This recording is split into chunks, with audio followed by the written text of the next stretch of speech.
அன்பர்களே வணக்கம்.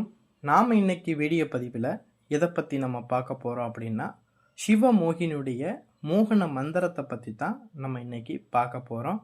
வீடியோ பதிவுக்குள்ளே போகிறதுக்கு முன்னாடி நம்மளுடைய சிவருத்ர மகாகாளி அருள்வாக்கு பீடம் சேனலை சப்ஸ்கிரைப் பண்ணாதவங்க சப்ஸ்கிரைப் பண்ணிக்கிங்க. அதாவது இந்த வீடியோ பதிவுக்குள்ளே போகிறதுக்கு முன்னாடி உங்களுக்கு ஒரு சிறிய கதையை ஞாபகப்படுத்த விரும்புகிறேன். இந்த கதையை நீங்கள் தெரிஞ்சுக்கிட்டாத்தான் இந்த மோகினியுடைய சக்தி எந்த அளவுக்கு இருக்குது அப்படிங்கிறத நீங்கள் தெரிஞ்சுக்கிற முடியும். அப்படிங்கிறதுக்காகத்தான் இந்த கதையை நான் உங்களுக்கு ஒரு சுருக்கமாக நான் உங்களுக்கு சொல்லி காமிக்கிறேன். அதாவது பத்மாசுரன் என்ற அசுரன் சிவனை நோக்கி ஒரு வரம் வேண்டி தவம் மேற்கொள்கிறான். அந்த தவத்தை மிஞ்சின சிவபெருமான் அந்த அரக்கன் பத்மாசுரன் முன்னாடி தோன்றி என்ன வரம் வேண்டும்னு கேட்கும்போது சிவபெருமான் அந்த வரத்தை என்ன செய்கிறாருன்னா கொடுக்குறாரு.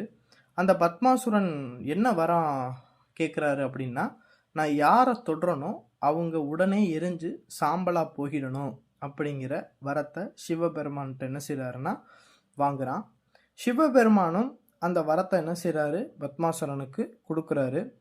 வரத்தை வாங்கினதுமே பத்மாசுரன் அந்த வரத்தை நம்ம சோதிச்சு பார்க்கணும் அப்படிங்கிறதுக்காக சிவபெருமான் மேலேயே அந்த வரத்தை என்ன செய்கிறான்னா சோதிச்சு பார்க்க நினைக்கிறான். உடனே அவன் மேலே கையை வைக்கிறதுக்கு சிவபெருமான் மேலே கையை வைக்கிறதுக்கு நினைக்கிறான். அதை பார்த்து சிவபெருமான் என்ன செய்கிறாரு அப்படின்னா பயந்து ஓட ஆரம்பிக்கிறாரு. அப்படி ஓடும்போது இந்த விஷயத்தை அறிஞ்ச திருமால் என்ன செய்கிறாரு அப்படின்னா பத்மாசுரனை தடுத்து நிறுத்தணும் அப்படின்னு நினச்சி என்ன செய்கிறாரு அப்படின்னா திருமால் ஒரு அழகிய மோகினி வடிவம் எடுக்கிறாரு. சரிங்களா? திருமால் மக்களையும் தேவர்களையும் தெய்வங்களையும் காப்பதற்கு எத்தனையோ வடிவங்கள் எடுத்திருக்காரு. சரிங்களா? நிறைய வடிவங்கள் எடுத்தது யார் அப்படின்னா திருமால் தான். எத்தனையோ வடிவங்கள் எடுத்திருக்காரு. ஆனால் இன்னைக்கு சிவபெருமானை நம்ம காப்பாற்றணும், இந்த பத்மாசுரனை தடுத்து நிறுத்தணும் அப்படிங்கிறதுக்காக திருமால் என்ன செய்கிறாரு அப்படின்னா மோகினியுடைய அவதாரத்தை எடுக்கிறாரு. அப்படி எடுத்துட்டு அந்த உருவத்தோட போய் அந்த பத்மாசுரன் முன்னாடி போய் நிற்கிறாரு. நிற்கவும் பத்மாசுரன் என்ன செய்கிறான், இந்த மோகினியோட அழகுல மயங்கி இந்த மோகினியோடைய வசீகர சக்திக்கு கட்டுப்பட்டு என்ன செய்கிறான் அப்படின்னா அந்த பத்மாசுரன் அந்த மோகினி பின்னாடியே போக ஆரம்பிக்கிறான். சரிங்களா? நல்லா கவனமாக கேட்டுங்க. இந்த வரி தான் நம்மளுக்கு முக்கியம். சரிங்களா? என்னென்னா மோகினியை பார்த்ததுமே அந்த பத்மாசுரன் என்ன செய்கிறான், தன்னுடைய வந்த வேலையை மறந்துட்டு நல்லா கவனிங்க, தன்னுடைய வந்த வேலை என்னது சிவபெருமானை விரட்டிக்கிட்டு போய் நம்ம அந்த வரத்தை சிவபெருமான் மேலே சோதிச்சு பார்க்கணும். அதை மறந்து இந்த மோகினி மேலே மோகத்தோட என்ன செய்கிறாரு, அவள் பின்னாடி இந்த பத்மாசுரன் போக ஆரம்பிக்கிறான். சரிங்களா? போக ஆரம்பிக்கிறான். இதுக்கு மேலே கதைகள் பெருசாக வரும். இந்த வார்த்தையை சொல்கிறதுக்கு தான் நான் இதை புரிய வைக்கிறேன். சரிங்களா? என்னென்னா தன்னுடைய வந்த வேலையை மறந்துட்டு இவன் என்ன செய்கிறான், மோகினி பின்னாடியே போக ஆரம்பிக்கிறான். சரிங்களா? அப்போனா என்ன, அந்த மோகினிட்ட அதாவது அடுத்தவர்களுடைய மனதை சரிங்களா ஸ்தம்பிக்க வச்சு அடுத்தவருடைய மனசை ஈர்க்க வச்சு அந்த வசீகரத்தன்மையை இழுக்க வைக்குது. சரிங்களா? அதுதான் இந்த இடத்துல முக்கியம். சரிங்களா? அப்போனா இந்த மோகினியுடைய மந்திரத்தை நம்ம உச்சரித்தோம் அப்படின்னா அந்த மோகினியுடைய சக்தி என்ன செய்யும், நம்மளுக்கும் கிடைக்க ஆரம்பிக்கும். சரிங்களா? இன்றைய காலகட்டங்களில் ஒரு வசீகர சக்தி இருந்தால் மட்டும்தான் நம்மளால் என்ன செய்ய முடியும்னா நம்ம செய்கிற செயலாக இருக்கட்டும், நம்ம செய்கிற தொழிலாக இருக்கட்டும், குடும்பங்களில் இருக்கட்டும், சென்ற இடங்களாக இருக்கட்டும், எல்லா இடங்கள்லையுமே நம்மளுக்கு என்ன செய்யும்னா நம்ம செய்யக்கூடிய செயலுக்கு மதிப்பு மரியாதைகள் கிடைக்கும், தொழில்களில் நல்ல லாபம் கிடைக்கும், நம்மளை தேடி கஸ்டமர்கள் வர ஆரம்பிப்பாங்க. இந்த மாதிரி இந்த வசீகர சக்தியை நம்ம என்ன செய்ய முடியும்னா இந்த மோகினி மந்திரத்தை ஜபம் பண்ணுறதுனால நம்மளும் இந்த வசீகர சக்தியை நம்மளால் என்ன செய்ய முடியும்னா பெற முடியும். சரிங்களா? அடுத்தது பார்த்திங்கன்னா இந்த மோகினி மந்திரத்தை நம்ம என்னைக்கு ஜபம் பண்ணணும் அப்படின்னா, ஜபம் பண்ண ஆரம்பிக்கணும் அப்படின்னா ஒரு பௌர்ணமி நாள் அன்னைக்குன்னு ஒரு இரவு நேரத்தில் ஒரு 6 மணிக்கு மேலேயோ இல்லை விடியற் காலையிலையோ பிரம்ம முகூர்த்தத்துலேயோ உங்கள் பூஜை ரூமில் ஒரு நெய் விளக்கு ஏற்றி வச்சுக்கிட்டு அதன் முன்னாடி அந்த நெய் விளக்குக்கு முன்னாடி உட்காந்து இந்த மந்திரத்தை உங்களால் எவ்வளவு சொல்ல முடியுதோ, நல்லா கவனமாக கேட்டுங்க, உங்களால் எவ்வளவு சொல்ல முடியுதோ அவ்வளவுக்கு சொன்னால் போதும். இவ்வளவு சொல்லணும், ஒரு நாளைக்கு இவ்வளோதான் சொல்லணும் அப்படிங்கிற கட்டாயம் கிடையாது.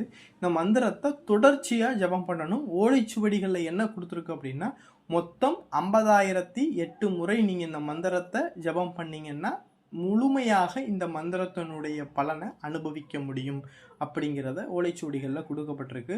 ஆனால் நீங்கள் இந்த மந்திரத்தை ஒரு நாளைக்கு 108 தடவை நீங்கள் சொல்கிறீங்க அப்படின்னா வச்சுக்கோங்க, ஒரு 10,008 தடவை நீங்கள் சொல்லிட்டீங்க, ஒரு மாதம் ஒரு 10,008 தடவை சொல்லிட்டீங்க அப்படின்னா அதற்கு உண்டான சக்தியை நீங்கள் என்ன செய்ய முடியும்னா பெற முடியும். இல்லை உங்களால் ஒரு 1008 மந்திரம் சொல்லிட்டீங்க அப்படின்னா இந்த 1008 மந்திரத்துக்கு உண்டான பலன், அந்த வசீகர சக்தியுடைய பலனை நீங்கள் அனுபவிக்க முடியும். சரிங்களா? இந்த மந்திரத்துக்கு இவ்வளவுதான் சொல்லணும் அப்படிங்கிற கட்டுப்பாடுலாம் கிடையாது. அதே போல் இன்னைக்கு மந்திரம் நீங்கள் ஜபம் பண்ணிட்டீங்க அப்படின்னா நாளைக்கு எங்கேயாவது வெளியூர்களுக்கு போயிட்டீங்க, இல்லை ஏதாவது ஒரு வேலை வந்துருச்சு அப்படின்னா பரவாயில்ல, ஒரு பிரச்சனையுமே கிடையாது. உங்களுக்கு எப்போ நேரம் கிடைக்குதோ அப்போ மட்டும் இந்த மந்திரத்தை உங்களுடைய பூஜை ரூமில் ஒரு விளக்கேற்றி வச்சுக்கிட்டு சொன்னாவே போதுமானது. இந்த மந்திரத்தை சொல்கிறதுக்கு எந்த விதமான கட்டுப்பாடும் கிடையாது. மன சுத்தமாக இருந்தால் மட்டும் போதும். சரிங்க? மன சுத்தமாக இருந்தால் மட்டும் போதும். இதுக்கு எந்த விதமான படைகளோ எந்த விதமான பூஜைகளோ கிடையாது. இந்த விளக்க பொருதி வச்சுக்கிட்டு நான் மோகினியை மனமாற தியானம் பண்ணிக்கிட்டு இந்த மந்திரத்தை உங்களால் எவ்வளவு உரு கொடுக்க முடியுமோ அவ்வளோ உரு கொடுத்தா போதும்.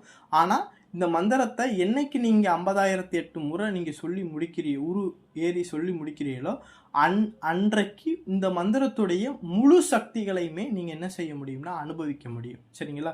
அதனால் இந்த மந்திரத்தை நீங்கள் இப்போ ஜபம் பண்ணுறீங்க அப்படின்னா, தொழில் செய்கிறீங்க அப்படின்னா உங்களை தேடி கஸ்டமர்கள் வர ஆரம்பிப்பாங்க. இப்போ ரியல் எஸ்டேட் பண்ணுறீங்க அப்படின்னா நீங்கள் சொல்கிற வார்த்தைக்கு அவங்க கட்டுப்படுவாங்க. நீங்கள் தவறாகவே சொன்னாலுமே அவங்க என்ன செய்வாங்க, நீங்கள் சொல்கிறது தான் கரெக்டு அப்படிங்கிற அளவுக்கு அவங்க என்ன செய்வாங்கன்னா கட்டுப்படுவாங்க. சரிங்களா? அடுத்தது பார்த்தீங்கன்னு வச்சுங்க, நிறைய விஷயங்களுக்கு இந்த மந்திரங்கள் பயன்படும். சரிங்களா? அடுத்ததுன்னா கணவன் மனைவிமார்கள் இந்த மந்திரத்தை நீங்கள் ஜபம் பண்ணுறீங்க அப்படின்னா குடும்பங்களுக்குள்ள உங்களுக்கு ஒற்றுமை இருக்கும். உங்களுடைய கணவன் உங்களுடைய பேச்சை கேட்பாரு. மனைவிமார்கள் இந்த மந்திரத்தை ஜபம் பண்ணீங்கன்னா உங்களுடைய கணவன் உங்கள் பேச்சுக்கு கட்டுப்படுவாங்க. நீங்கள் அவங்களுடைய பார்வைக்கு நீங்கள் பெரிய ஒரு உங்களுடைய மனசுக்குள்ள அவங்க இடம் பிடிப்பா மாதிரி இருக்கும். சரிங்களா? இந்த மந்திரத்தை நீங்கள் ஜபம் பண்ணீங்கன்னா யார் ஜபம் பண்ணுறாங்களோ அவங்களுக்கு முகத்தில் ஒரு ஈர்ப்பு சக்தி உருவாக ஆரம்பிக்கும். ஈர்ப்பு சக்தினா அழகு கிடையாது, அந்த ஈர்க்கக்கூடிய ஒரு சக்தி இருக்கும். சரிங்களா? அழகு வேறு, அதாவது ஒரு கவரக்கூடிய ஒரு விஷயத்தை முகலட்சணம்னு சொல்லுவாங்கல்ல, அந்த முகலட்சணத்தை கொடுக்கும். சரிங்களா? அப்பேற்பட்ட சக்தி வாய்ந்தது தான் இந்த மோகினியுடைய மந்திரத்தை. இந்த மோகினியோட மந்திரத்தை சொல்லணும்னு பார்த்தீங்கன்னா நிறைய சொல்லலாம், எக்கச்சக்கமாக சொல்லிக்கிட்டே போகலாம். சரிங்களா? ரொம்ப அற்புதமான மந்திரம். இந்த மந்திரத்தை எல்லாருமே ஜபம் பண்ணுங்க. எல்லாருக்குமே இந்த மந்திரம் பயன்படும். சரிங்களா? இந்த மந்திரத்தை சின்னவங்க இவங்க தான் சொல்லணும் அப்படிங்கிற யாரும் அவசியம் கிடையாது. யார் வேணாலும் ஜபம் பண்ணலாம். சின்னவங்கள்ல இருந்து பெரியவங்க வரை எல்லாருமே ஜபம் பண்ணலாம். இது முழுக்க முழுக்க சிவமோகினியுடைய மந்திரம். சரிங்களா? இதை சொல்றதுனால எந்த விதமான பின்விளைவுகள் கிடையாது. நம்மளுடைய மனம் கட்டுப்பாடை கொஞ்சம் வச்சுக்கணும். ஏன்னா அந்த மந்திரத்தை சொல்லும் போது எல்லாருமே நம்ம பேச்சுக்கோ நம்மளை எல்லாருக்குமே பிடிக்க ஆரம்பிக்கும். இதை போய் நீங்கள் தவறான விஷயங்களுக்கு நீங்கள் பயன்படுத்தும் போது மட்டும்தான் நீங்கள் என்ன செய்யும்னா இதனுடைய கெட்ட பலனை நீங்கள் அனுபவிக்க முடியும். சரிங்களா? அதனால தான் நான் என்ன சொல்கிறேன், மந்திரத்தை நீங்கள் உச்சரிக்கும் போது நல்ல விஷயங்களுக்கு பயன்படுத்துங்க. சரிங்களா? அதனால் எல்லாருமே இந்த மந்திரங்களை ஜபம் பண்ணுங்க. சரிங்களா? நன்றி. இந்த வீடியோ பதிவு பிடிச்சிருந்துச்சு அப்படின்னா நம்மளுடைய சிவரத்ன மகாகாளி அருள்வாக்குப்படம் சேனலை சப்ஸ்கிரைப் பண்ணுங்க. நன்றி, வணக்கம்.